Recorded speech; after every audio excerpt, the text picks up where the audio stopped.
Escape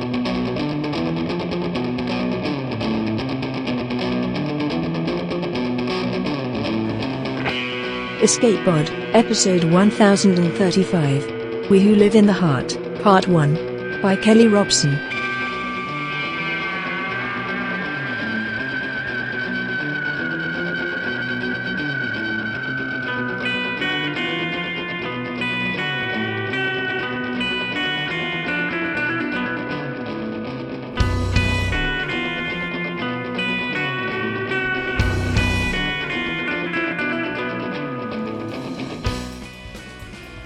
Hello everyone, welcome to Escape Pod. I'm Alasdair, your host, and this week's story is the first in a three-part serial written by Kelly Robson. Kelly writes science fiction, fantasy and horror. Her short fiction collection, Alias Space and Other Stories, was published by Subterranean and won the 2022 Aurora Award. Her time travel adventure, Gods, Monsters and the Lucky Peach, won the 2019 Aurora Award and was a finalist for the Hugo, Nebula, Theodore Sturgeon, and Locus. Her most recent book, the fantasy stoner comedy High Times in the Low Parliament, was a finalist for the Nebula Award. In 2018, her short story, A Human Stain, won the Nebula for Best Novelette, and her story, We Who Live in the Heart, was a finalist for the 2018 Theodore Sturgeon Award, and that's what you're about to start hearing. In 2017, she was a finalist for The Astounding for Best New Writer, and in 2016, her novella Waters of Versailles won the Pre-Aurora Award and was a finalist for the Nebula and World Fantasy. Kelly grew up in the foothills of the Canadian Rockies, and as a teenager was crowned Princess of the Hinton Bighorn Rodeo. From 2008 to 2012, she wrote the Wine and Spirits column for Chatelaine, Canada's largest women's magazine. Kelly consults as a creative futurist for national and international organizations, and she and her wife, writer A.M. Delamonica, live in downtown Toronto. Your narrator for this one is Iba Amenkas. Iba is an award-winning writer-director based in LA, available for audio or cinematic projects across the board. She still hasn't found time to build a website, and encourages listeners to shame her about it on Instagram or Twitter. We would encourage listeners to go follow her on Instagram and Twitter because she rules. Audio production for this story is by the fantastic Adam Pracht, and Adam has provided the following. He lives in Kansas but asks that you do not hold that against him. He was the 2002 college recipient of the Robert F. Kennedy Award for writing about the disadvantaged and has published a disappointingly slim volume of short stories called Frame Story, 7 stories of sci-fi and fantasy, horror and humour, which is available from Amazon as an ebook or in paperback. He's been working on his second volume, the splendidly titled Schrodinger's Zombie, 7 Weird and Wonderful Tales of the Undead, since 2012, and successfully finished the first story. He hopes to complete it before he's cremated and take up permanent residence in an urn. And I'm Alasdair. Hi everyone, how's it going? That's your team for the week, so without further ado, how about we take to the skies? Because it's story time.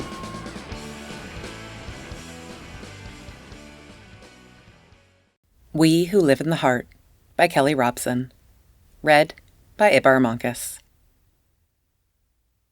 Ricci slipped in and out of consciousness as we carried her to the interior sinus and strapped her into her hammock. Her eyelids drooped, but she kept forcing them wide. After we finished tucking her in, she pulled a handheld media appliance out of her pocket and called her friend Jane. "You're late," Jane said. The speakers flattened her voice slightly. "Are you okay?" Ricci was too groggy to speak. She poked her hand through the hammock's electrostatic membrane and panned the appliance around the sinus. Eddie and Chara both waved as the lens passed over them, but Jane was only interested in one thing. "Show me your face, Ricci. Talk to me. What's it like in there?" Ricci coughed, clearing her throat. "I don't know. It's weird. I can't really think." Her voice slurred from the anesthetic. I could have answered Jane, if she'd asked me. The first thing newbies notice is how strange it smells. Human olfaction is primal. Scents color our perceptions, even when they're too faint to describe. Down below ground, the population crush makes it impossible to get away from human funk. Out here, it's the opposite. With no scents our brains recognize. That's why most of us fill our habs with stinky things. Pheromone misters, scented fabrics, ablative aromatic gels. Eventually, Ricci would get around to customizing the scentscape in her big new hab. But right then, she was too busy trying to stay awake. Apparently, she'd promised Jane she'd check in as soon as she arrived, and not just a quick ping. She was definitely hurting, but the call was duty. "There's people. They're taking care of me." Ricci gazed blearily at our orang. "I was carried by a porter bot. It's orange and furry. Long arms." "I don't care about the bot. Tell me about you." "I'm fine, but my ears aren't working right. It's too noisy." We live with a constant circulatory thrum, gassy gurgles and fizzes, whumps, snaps, pops, and booms. Sound waves pulse through every surface, a deep hum you feel in your bones. Jane took a deep breath, let it out with a whoosh. "Okay, go to sleep. Call me when you wake up, okay?" Ricci's head lolled back, then she jerked herself awake. "You should have come with me." Jane laughed. "I can't leave my clients. And anyway, I'd be bored." Ricci squeezed her eyes shut, blinked a few times, then forced them wide. "No, you wouldn't. There's 7 other people here, and they're all nuts. You'd already be trying to fix them." Vula snorted and stalked out of the sinus, her long black braids slapping her back. The rest of us just smiled and shook our heads. You can't hold people responsible for what they say when they're half unconscious. And anyway, it's true. We're not your standard moles. We don't want to be. Only a mole would think we'd be bored out here. We have to take care of every necessity of life personally. Nobody's going to do it for us. Tapping water is one example. Equipment testing and maintenance is another. Someone has to manage the hygiene and maintenance spots. And we all share responsibility for health and safety. Making sure we can breathe is high on everyone's priority list, so we don't leave it up to chance. Finally, there's atmospheric and gravitational data gathering. Mama's got to pay the bills. We're a sovereign socio-political entity, population 8, and we negotiate our own service contracts for everything. But other than that, sure, we have all the free time in the world. Otherwise, what's the point? We came out here to get some breathing room, mental and physical. Unlike the moles, we've got plenty of both. Have you ever seen a tulip? It's a flowering plant. No nutritional value, short bloom.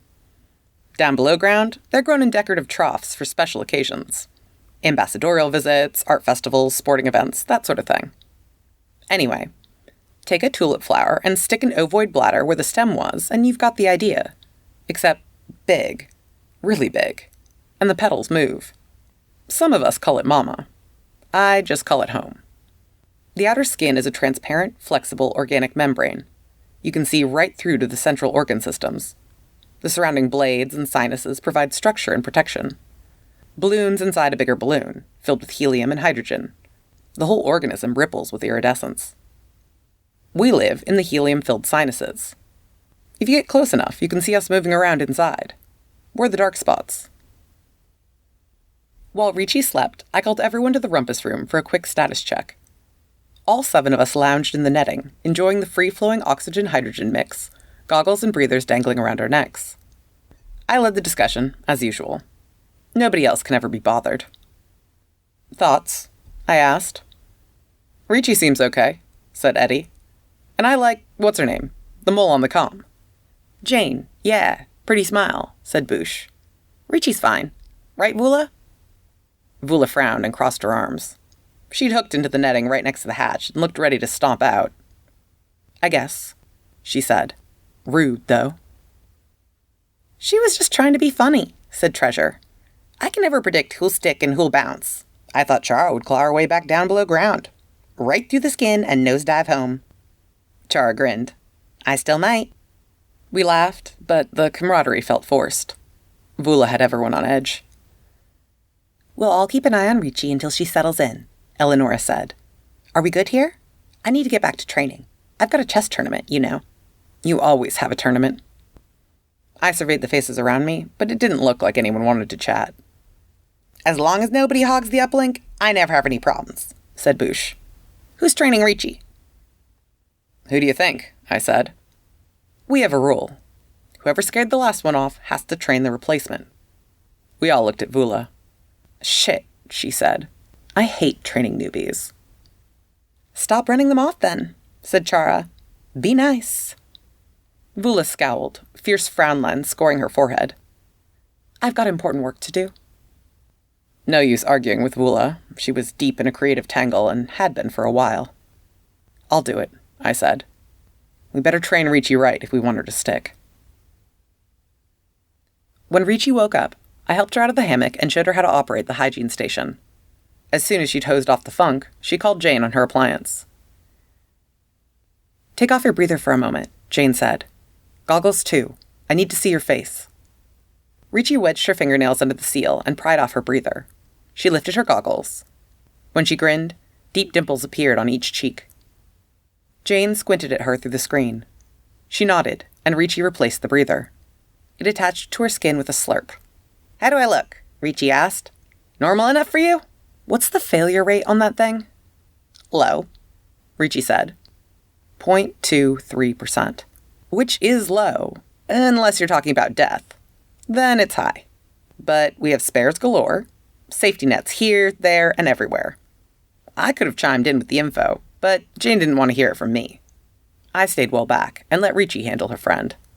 Has anyone ever studied the long-term effects of living in a helium atmosphere? Jane asked. It can't be healthy. Eyes are the problem. Ricci tapped a finger on a goggle lens.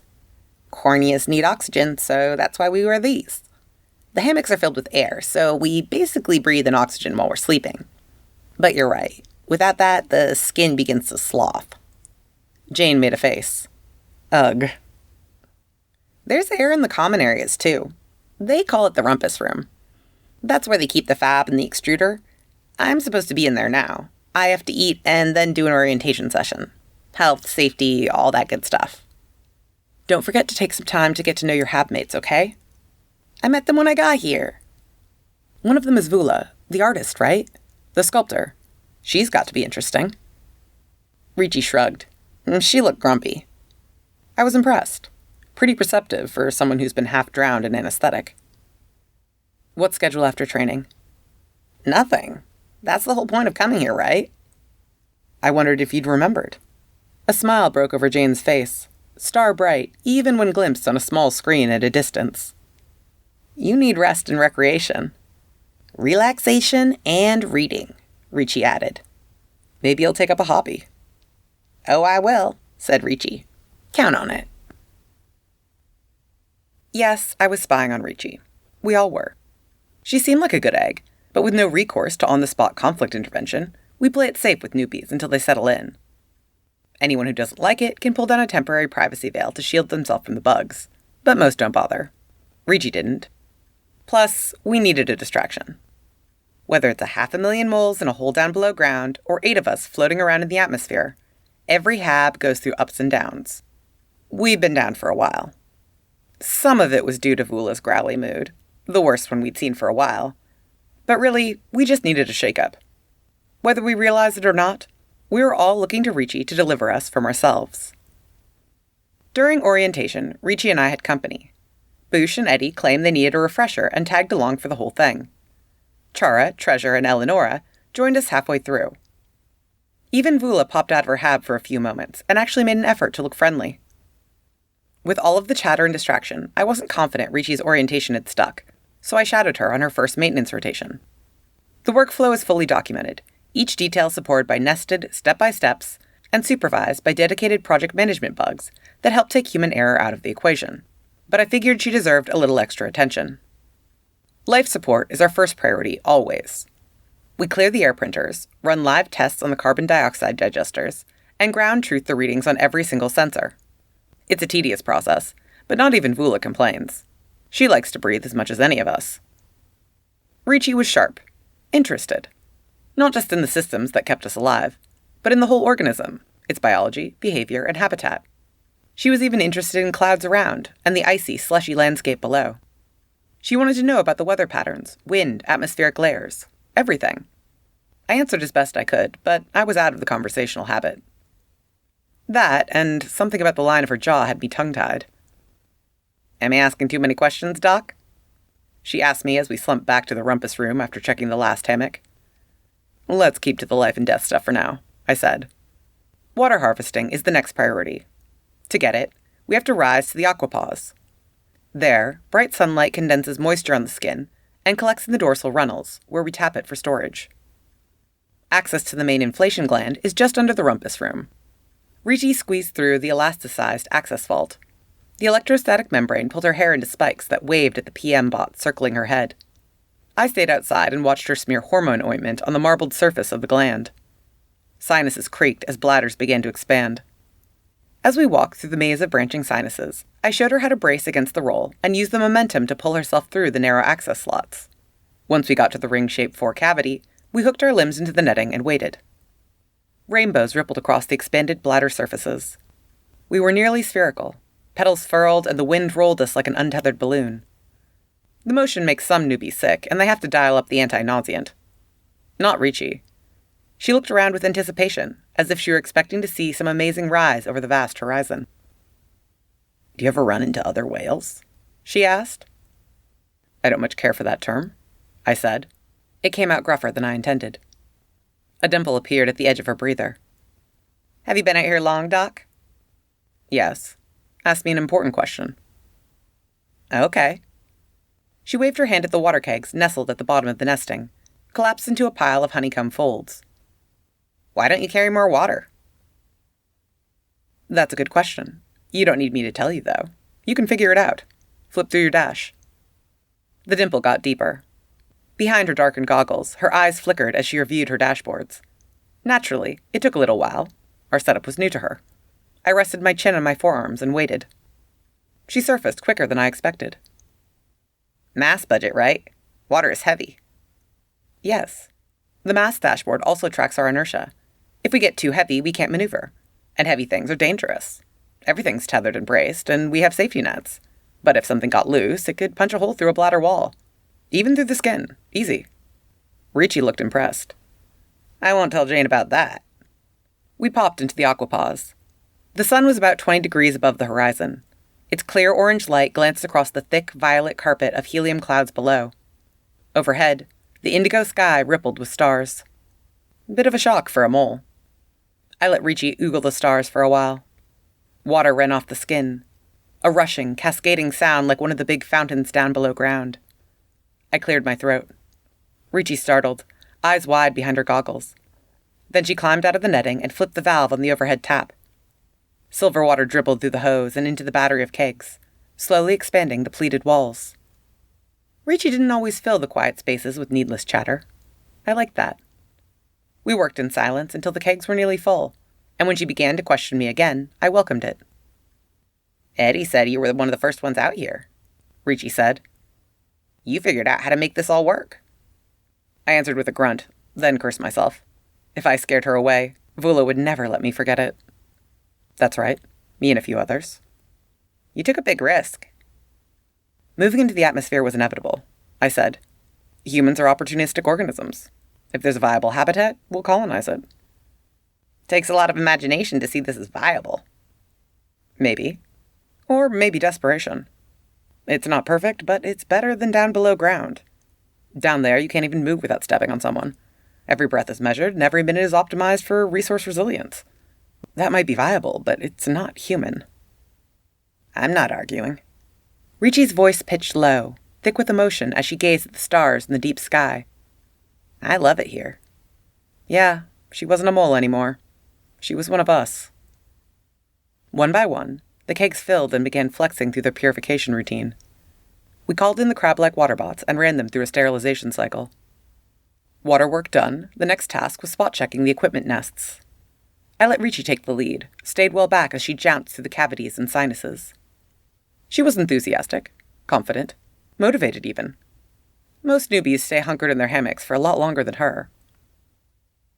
We circled back to the rumpus room, inventoried the nutritional feedstock, and began running tests on the hygiene bots. I settled into the netting and watched Ricci pull a crispy snack out of the extruder. "You must know all the other crews. The ones who live in the..." Ricci struggled to frame the concept without offending me. "You can call them whales if you want.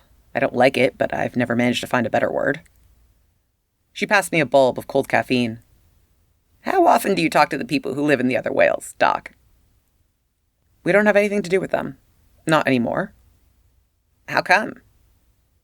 The whole reason we came out here is so we don't have to put up with anyone else's crap. You never see the other whales at all? Not even at a distance? I drained the bulb. These organisms don't have any social behavior. But you must have to talk to them sometimes, don't you? Share info or troubleshoot? I collapsed the bulb in my fist and threw it into a hygiene bot. You lonely already? Ricci tossed her head back and laughed, a full belly guffaw. Come on, Doc. You have to admit that's weird. She was relentless. Go ahead and make friends with the others if you want, I growled. Just don't believe everything they say. They've got their own ways of doing things, and so do we. We checked the internal data repeaters and then spent the rest of the shift calibrating and testing the sensor array. All of the infrastructure that taps the data we sell to the atmospheric monitoring firms. I kept my mouth shut. Ricci maintained an aggressive cheerfulness, even though I was about as responsive as a bot.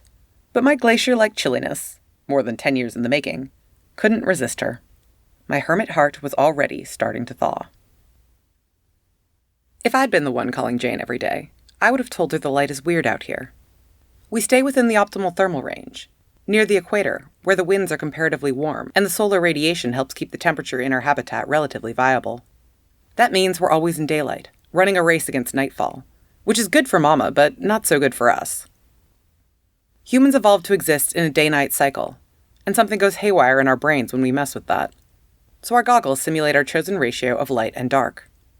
Me, I like to alternate 50-50, but I'll fool with the mix every so often, just to shake things up. Vula likes the night, so she keeps things dimmer than most. Everyone's different. That's what the moles don't realize. How different some of us are. I did a little digging, and what I found out scared me, Jane said, the next time Ricci checked in. Turns out there's huge gaps in the atmospheric research. The only area that's really well monitored is the equator, and only around the beanstalk. Everywhere else, analysis is done by hobbyists who donate a few billable hours here and there. Ricci nodded. That's what Doc said. Hearing my name perked me right up. I slapped down 2 of my open streams and gave their feed my whole attention. Nobody really knows much about that organism you're living inside. Even less about the climate out there, and nearly nothing about the geography. Not in detail. I never would have supported this decision if I'd realized how... Jane's pretty face contorted as she searched for the word. How willy-nilly this whole situation is. It's not safe. I can't believe it's even allowed. Allowed? Who can stop us? People go where they want. Not if it's dangerous. You can't just walk into a sewage treatment facility or air purification plant. It's unethical to allow people to endanger themselves. Ricci snorted, fouling the valves on her breather and forcing her to take a big gulp of helium through her mouth. Not all of us want to be safe, Jane. The helium made her voice squeaky. Jane's expression darkened. Don't mock me. I'm worried about you. I know, I'm sorry. Ricci squeaked. She exhaled to clear her lungs and took a deep, slow breath through her nose. Her voice dropped to its normal register. Listen, I've only been here a few days. 6, Jane said. If I see anything dangerous, you'll be the first to know. Until then, don't worry. I'm fine. Better than fine. I'm even sleeping. A lot. That was a lie. The air budget showed Ricci hadn't seen much of the inside of her hammock. But I wasn't worried. Exhaustion would catch up to her eventually. There's something else, Jane said. I've been asking around about your habmates. Vula's okay. It's just that lately none of her work has turned out the way she wants. You know artists. Their professional standards are always unreachable. Set themselves up to fail. It's not about Vula. It's Doc. Ricci bounced in her netting. Oh yeah? Tell me. Because I can't get a wink out of that one. Totally impervious. I maxed the feed to fill my entire visual field. In the tiny screen in Ricci's hand, Jane's dark hair trailed strands across her face and into her mouth. She pushed them back with an impatient flick of her fingers. She was in an atrium, somewhere with stiff air circulation. I could just make out 7 decks of catwalk arching behind her, swarming with pedestrians.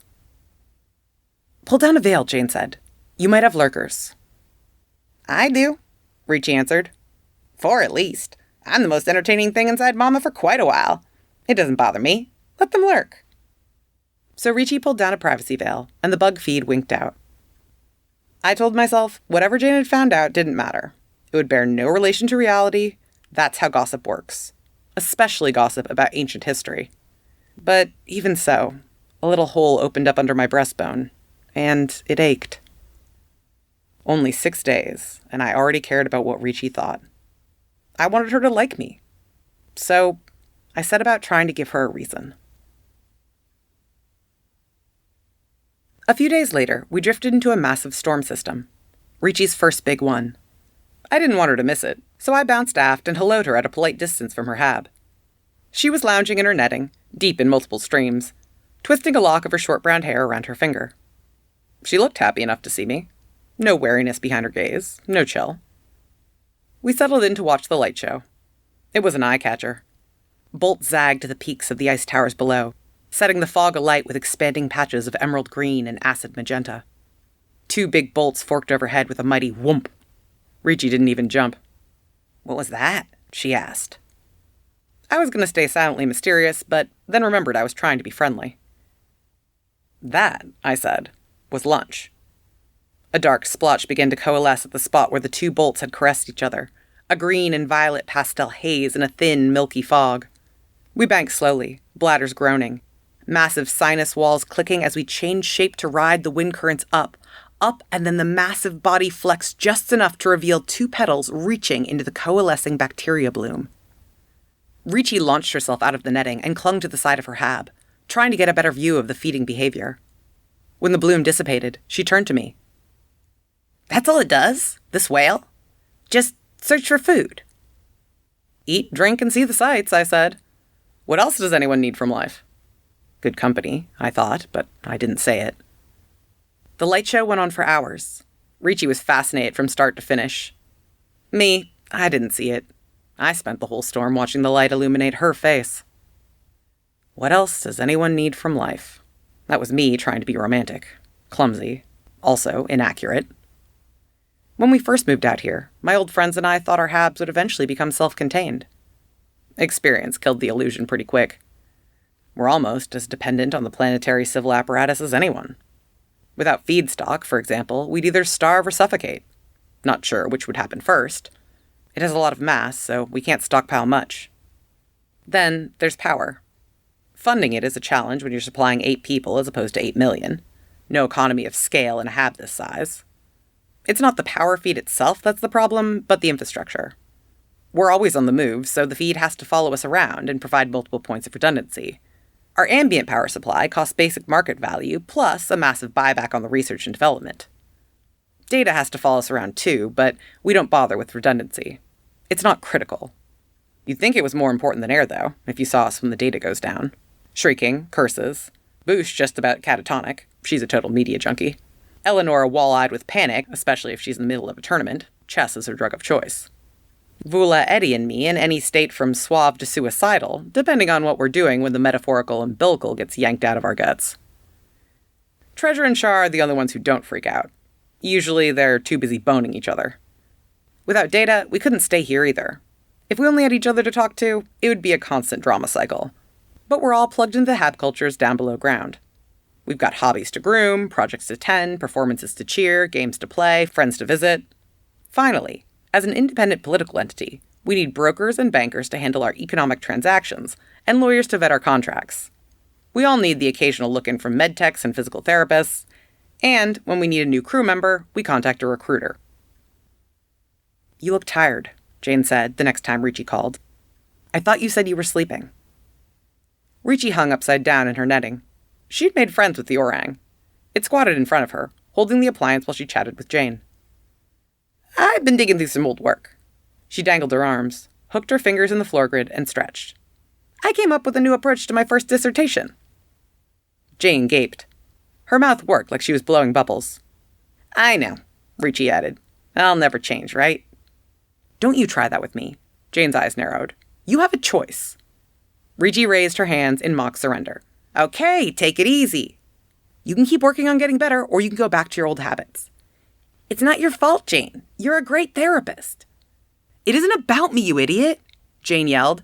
"It's about you." "I tried, Jane." Ricci's voice was soft, ardent. I really tried. So hard. I know you did. Jane sucked in a deep breath. Don't throw away all your progress. They went on and on like that. I didn't listen, just checked in now and then to see if they were still at it. I knew Ricci's story. I'd read the report from the recruiter. The privacy seal had timed out, but I remember the details. Right out of the creche, she dived into an elite chemical engineering program, the kind every overfond creche manager wants for their favorite little geniuses. Sounds good, doesn't it? Isn't that where you'd want to put your little Omni or Occam or little Carrie or Kareem? But what creche managers don't realize, because their little world is full of guided discovery opportunities and subconscious learning stimuli, is that high-prestige programs are grinders. Go ahead, dump a creche full of young brilliance inside. Some of them won't come out whole. I know. I went through one myself.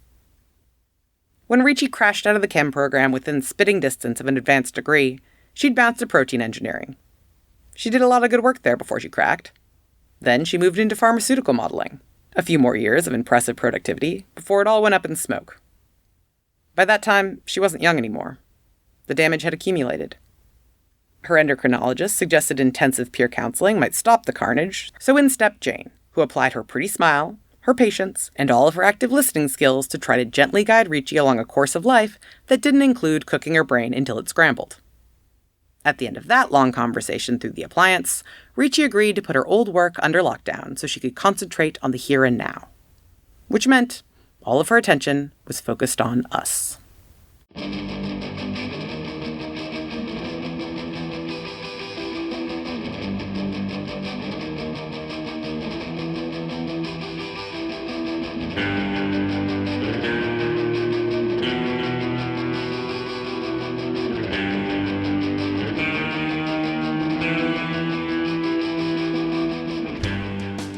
Robson is exceptionally talented at people and big ideas and what happens when they collide.